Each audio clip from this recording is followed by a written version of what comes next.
Meraglim, that they should spy out and they should look and investigate Eretz Canaan. In Adib B'Tevis L'cha, Pirish Rashi Al-Kol exact expression over here in the word L'cha. Rashi explained L'cha for you, meaning for on your mind, on your approach. This is based on what you decide. HaKadosh Baruch Hu Moshe Hashem told Moshe Rabbeinu in Chitzah Shlach, if you want, send him lav. If you don't want to, lav, do not send. The fact that Moshe Rabbeinu sent the spies, that Moshe Rabbeinu sent them, moving Mizet, understood from this that this was, by the opinion of Moshe, this is what Moshe believed, that it was correct and right to send the spies. So the Rebbe says, perhaps it wasn't Moshe's desire in truth at all. Though in Chumash Dvarim, where it relates the story of the Meraglim, it says over there that all of you gathered to me, and you said, let's send the spies, and Vayita Be'inei Hadavar, and I agreed. And the Mefarshim explain on this, but Yisrael Zeh brought down, also the Rashi says, the truth is that Moshe did not want to send the spies. Yisrael wrote to Dr. L'Shloach, when the Yidden specifically wanted to send the spies, Moshe agreed to the words of the Yidden. How come? Perhaps when they see that Moshe Rabbeinu agrees, so then they wouldn't. They would decide. You know what? Moshe Rabbeinu agrees. There's no reason to send the spies, and but once they insisted, hands were tied. He said already that he would send it, but not that he wanted to send it.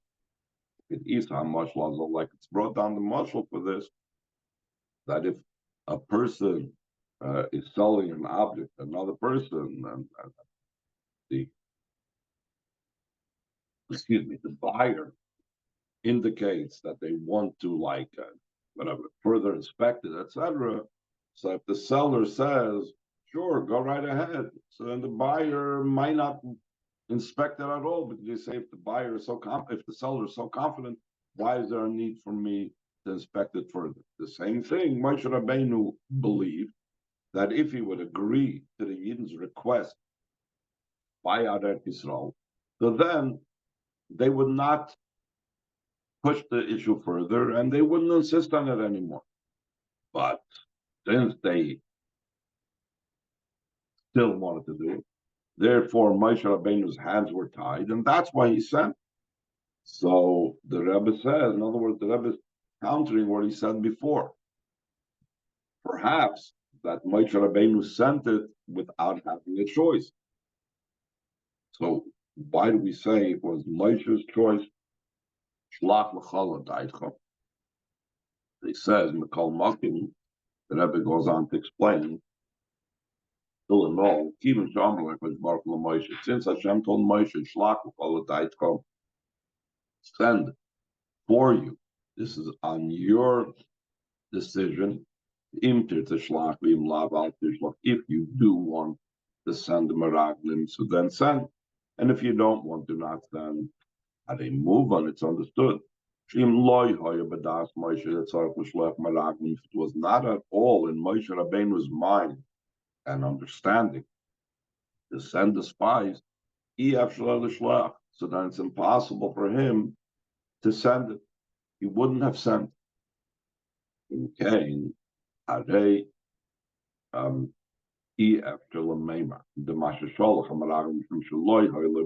impossible to say that the reason he sent the Meraglim was because he had no choice. What's the idea that he had no choice? That we're saying that his hands were tied. Since Hashem said it's dependent on his mind, and therefore we must say Cain Hoya B'das Moshe, that this was in the opinion of Moshe, this was in the mind of Moshe, that we have to send the spies.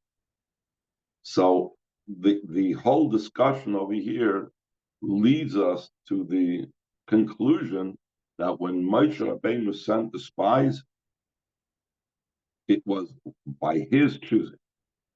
That's the main point over here. Moshe Rabbeinu wanted it. The question over here is, if Moshe Rabbeinu wanted it, what's the reasoning? And not only that, very difficult to appreciate and understand why would Moshe Rabbeinu want such a thing. So in Impel, that'll be so this is a very big one. From the fact that this was in Moshe Rabbeinu's mind and opinion that we need to send. I'm sorry, I skipped backwards again. So this is a great wonder. Why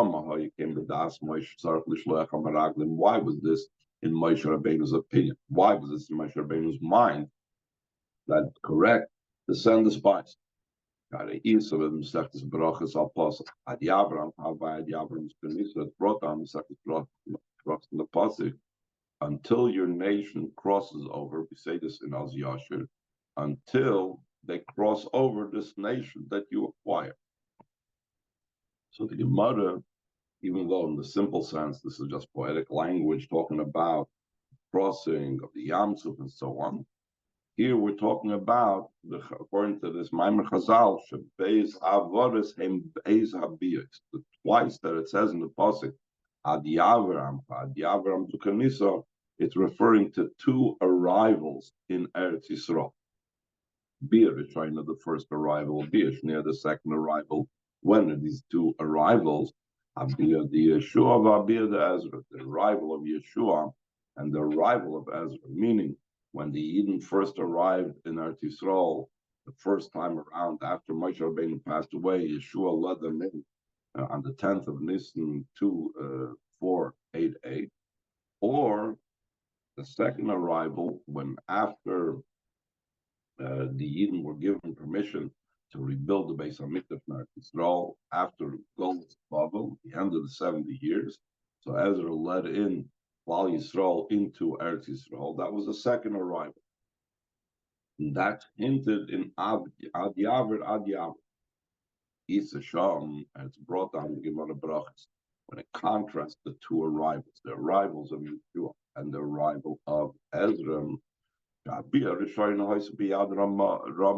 the first arrival of Yeshua into Eretz Yisrael, the first time when Eden came into Eretz Yisrael, was an upraised hand. And I should explain what does it mean an upraised hand. Benes God, a great miracle. Therefore, it's understood if the arrival to Eretz Yisrael was through Moshe, the Maisa Maraglim, Arehoya B'Shana Shnid, Yitzis Mitzrayim, Kodim HaMaisa, the main Beriba, that the actions of the Meraglim of the spies was only in the second year when the Eden went on Mitzrayim, before the story with the hitting of the rock. If it would have been at that time, if it would have been at the time of the story with the spies before Moshe Rabbeinu hit the rock, so then Moshe Rabbeinu could have been the one that merited them to bring them into Eretz Yisrael. The reason why Moshe Rabbeinu did not merit to bring them into Eretz Yisrael was because at the end of the 40 years, when Miriam passed away, and the water, the Eirish on Miriam dried up, because initially it was in the merit of Miriam. So then the Jewish people gathered around and told Moshe Rabbeinu, we want to drink, we're thirsting for water, and there was the whole confusion, and Moshe Rabbeinu was supposed to speak to the rock instead of hitting the rock, and he hit the rock, and then Hashem said, because you didn't sanctify me, you didn't make a Kiddush Hashem, therefore you will not merit to go into Eretz Yisrael. But if there wouldn't have been this whole delay, there wouldn't have been the whole story with the water running out, Miriam would have been alive, This is only the second year of them going out in Mitzrayim, not 40 years later. Miriam would have been alive. The rock would have given the water. Moshe Rabbeinu would not have been punished, and he would have brought them into Eretz Yisrael. Then the arrival to Eretz Yisrael could have been through Moshe Rabbeinu. And therefore, what? If the arrival to Eretz Yisrael would have been through Moshe instead of Yeshua, so surely it would have been an outstretched hand and with a great miracle. The Mabi may Yeshua. If it's a Kal V'chomer, if in the days of Yeshua that their entrance to Eretz Yisrael was through a Malach, like it says, it says that when after Yeshua crossed the Yarden, Malach appeared to him and he said, "Now I have come to help you and guide you and direct you." And the Chazal say Atabasi. Why does it say Atabasi? Now I've come. What's the emphasis on now? The Chazal say Avaloi b'mei Moshe Rabba. Malach came now, but not in the days of Moshe, your master. Moshe loy hiskim al Malach, because Moshe Rabbeinu did not agree for a Malach going ahead of the Yidden and protecting the Yidden. V'amar, and Moshe Rabbeinu told Hashem, Im ein penach ha'holchim, if your face is not going ahead, meaning if Hashem himself is not leading them, then he's not accepting the mission. Moshe wanted that the Shekhinah itself should go along with them with the Yidden. But after Moshe Rabbeinu passed away, Yeshua Hiskim al Malach, and Yeshua agreed to Malach. Im came therefore, now by extension, Mabi may Yeshua Shaknis Allah, it's Malach.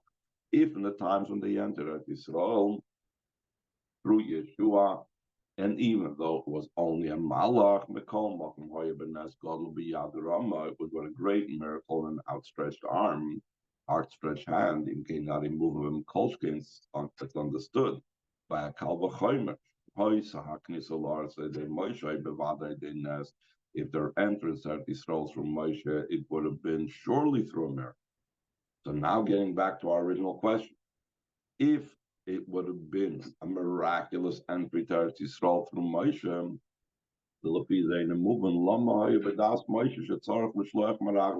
why was this in the view of Moshe that one needs to send spies? Since this is in a way of a miracle, there's no difference whether the nation that's occupying Eretz Yisrael is strong or are they soft. That's one of the things that Moshe Rabbeinu said, let's send the spies to figure out, is the nation strong? Is there soft? Are they in encampments, open encampments, in the Maamorim? Are they in fortified cities, etc., etc.? It doesn't make a difference. They can be fortified, they can be strong, they can have all the power and might to prevent invasion and force coming in, but it's not going to help because it's with Moshe Rabbeinu being led by Hashem in a miraculous way, and therefore there's no need to send the spies. So the Rebbe asks a very basic question, why did Moshe Rabbeinu think that that's the whole point? They were saying Shlach L'cha L'daitcha, that this was Moshe Rabbeinu's view as well. That Moshe Rabbeinu had the view that spies have to be sent. Why would Moshe Rabbeinu have such a view? Obviously, in the physical sense, in the material world, there was no need for spies to be sent. It would have been miraculous regardless, so it made no difference to have any information on their combatants if they wouldn't have spies or not. Helping that, be able to understand the second paragraph, bottom of the page, this will be understood by first prefacing the explanation of the general idea of entering Eretz Yisrael.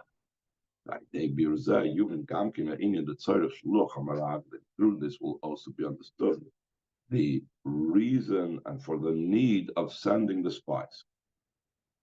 So by understanding what the going into Eretz Yisrael was all about, we'll understand the idea of the spies, which were the precursor to it.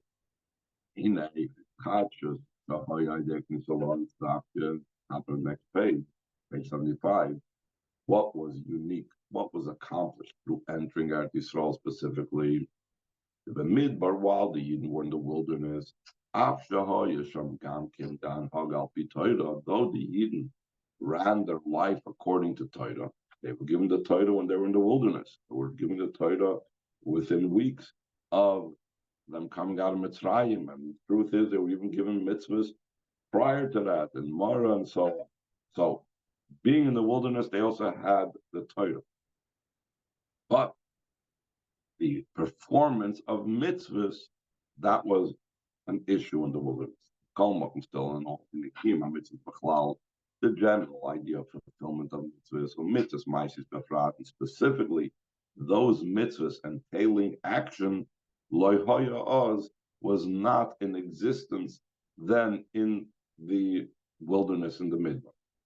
The Kima mitzvahs oz hoya rak l'fisha.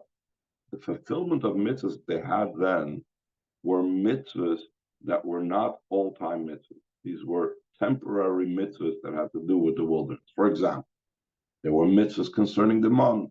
They were told not to collect the man on Shabbos. And they were told not to leave for the next day. And they were told not to take as much as they would take, etc. All of these mitzvahs were not mitzvahs for all time. The Rambam explains in enumerating the 613 mitzvahs, mitzvahs that are temporary mitzvahs are not counted in the 613 mitzvahs. Those mitzvahs that the Eden had in the wilderness, those mitzvahs that the Eden had in the Midbar were only temporary. And similarly to other mitzvahs having to do with the Mishkan and the erecting of the Mishkan, taking it off, putting it up and taking it down. And when the clouds will move, you will move, and they would sound the trumpets when they would travel. Again, all these things only applied when they were traveling in the Midbar. And also the Gamzeh, there was only a little mitzvah. Iker kiyuma mitzvahs ma'asis, the primary fulfillment of mitzvahs in action. Specifically when they entered Eretz Yisrael. This is the novelty that was in their entering and their uniqueness that was when they entered Eretz Yisrael. Just like in the 39 malachs of Shabbos, the Tana Sidur the Pas Noket, that the Tana of the Mishnah in Shabbos, when he starts enumerating the 39 malachas, he goes first in the order of the making of bread. That's the Gemara explains why he enumerate the malachas in that order. So he first starts off with bread-related malachas.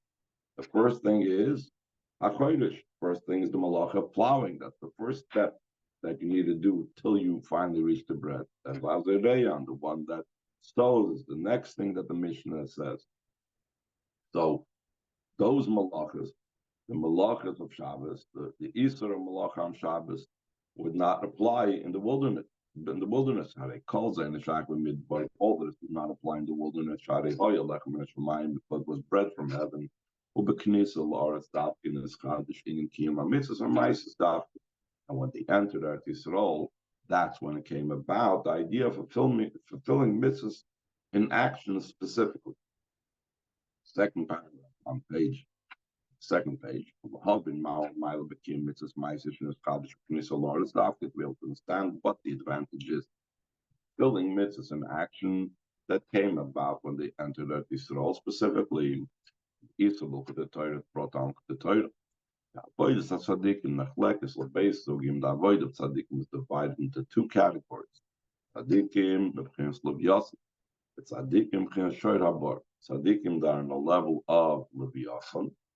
That's one type of level of a tzaddik, and tzaddikim that are the level of the wild ox. That it says when Mashiach comes, there will be a suda from the leviyasim fish with the wild ox. And not only that, but there will be this kinigya, this will be this joust and this fight between the leviyasim and the wild ox, and the leviyasim will shed the wild ox with its fins.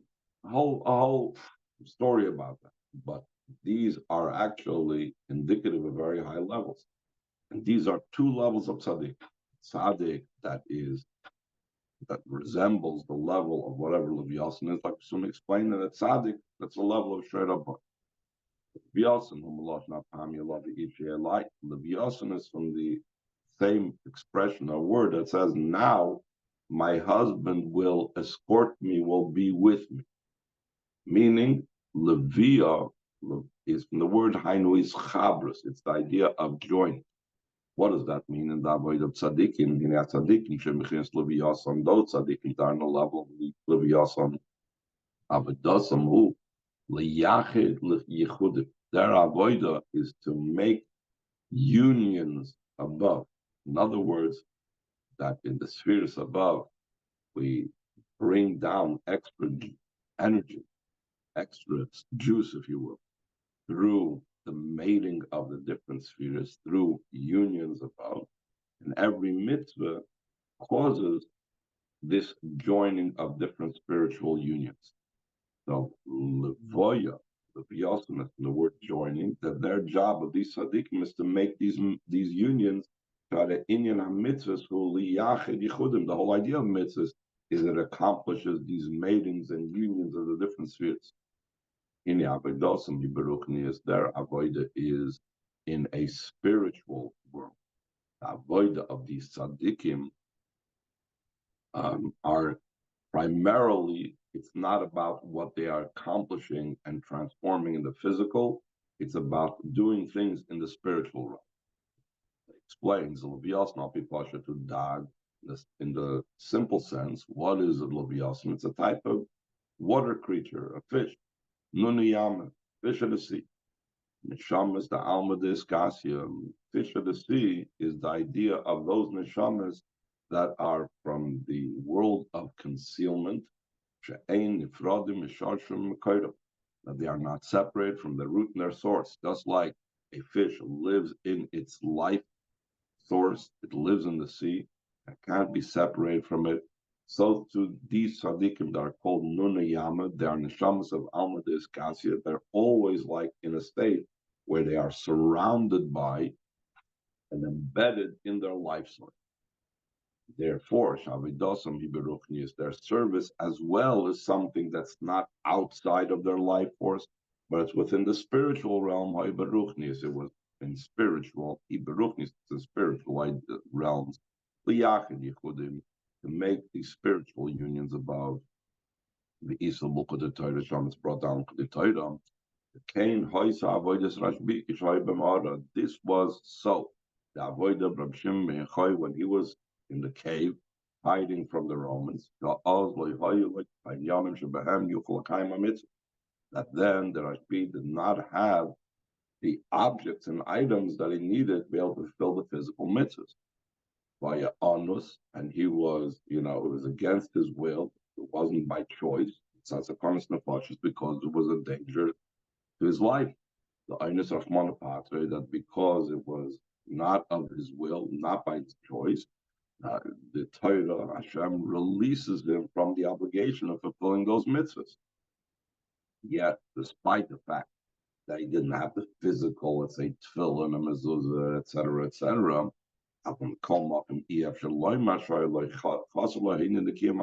surely it's impossible to say that the Rashbi, man of such great spiritual elevation, was lacking the idea of fulfilling mitzvahs at all.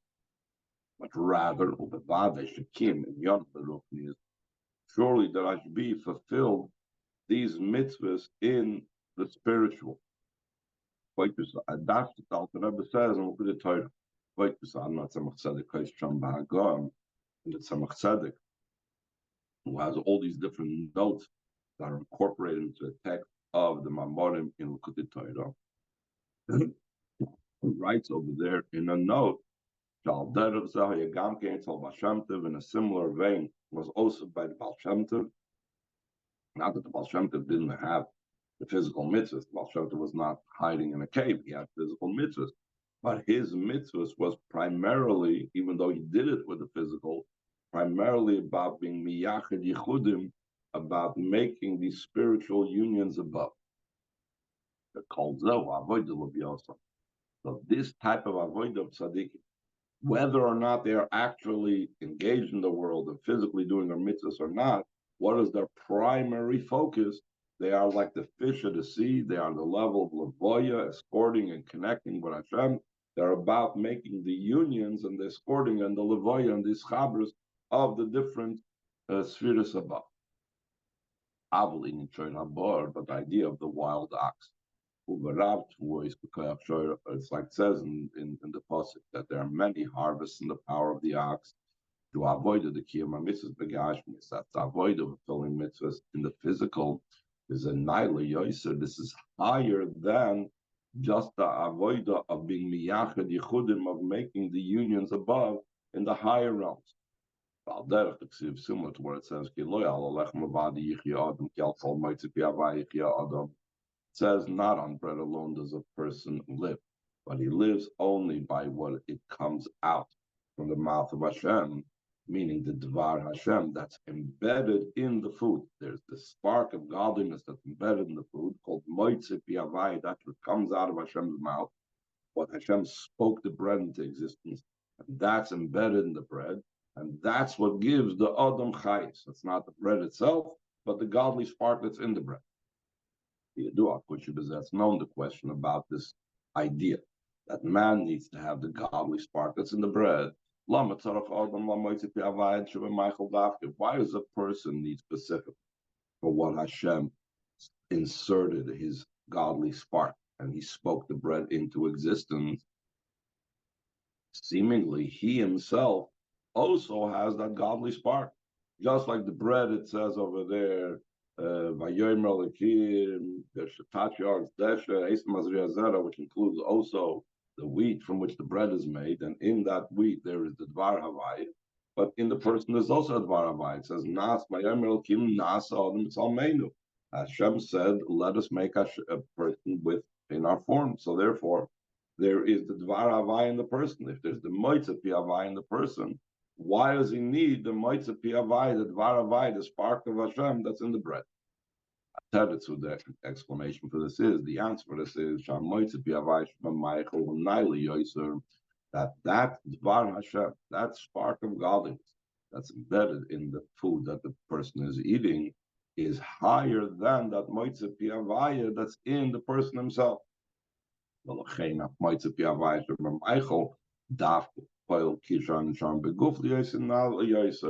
specifically, the Moitze Pi Havai that's in the bread affects the bond of the neshama in this body, because it is a higher level of Moitze Pi Havai, and therefore can ensure that the soul should remain together with the body.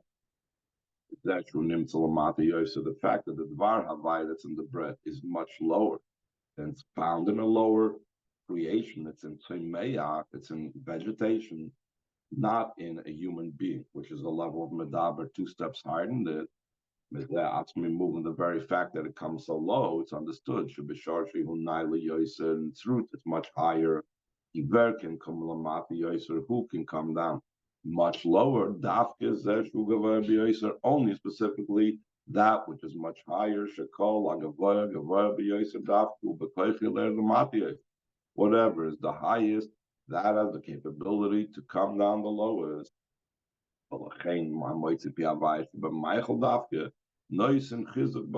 Therefore, specifically, that which comes out of the mouth of Hashem that's in the bread gives the strength of the person, that the person now has the strength that he is able to accomplish and to live and to join the soul and the body. We'll stop over here, but the point that the Rebbe is going to say is this special advantage of mitzvahs and action that the neshamas that are called the neshamas of Shoyt Habar accomplish over the mitzvahs that are only done in the spiritual realm of the neshamas of the level of Lubiyos, and that their mitzvahs is to be liyachid yichudim. So just like a person needs to have the varavai in the food, the same thing, the mitzvahs that are involved with the physical, since the physical is very low, it's a much greater ascent and much greater accomplishment.